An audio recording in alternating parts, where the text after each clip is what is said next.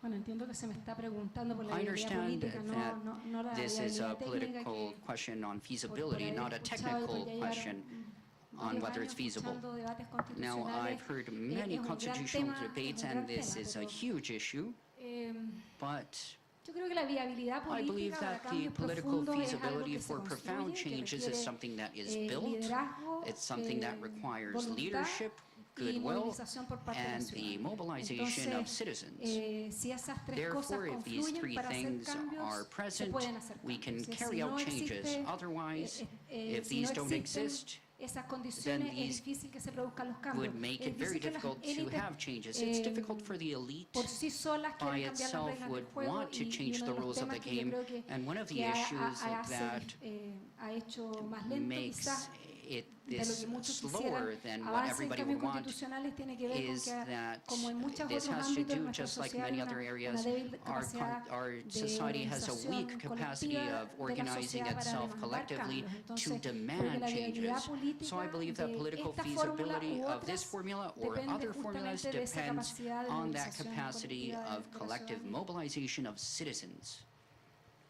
Gracias. Thank La you. próxima pregunta The next question es para is Tom for Tom Ginsburg. Ginsburg y es la siguiente. And ¿Qué it is the características following. comunes What common tienen characteristics los países que do seleccionan countries los that sistemas de select asamblea the constituyente systems of constituent assembly have versus aquellos que versus seleccionan el those that select have Congreso? Congress?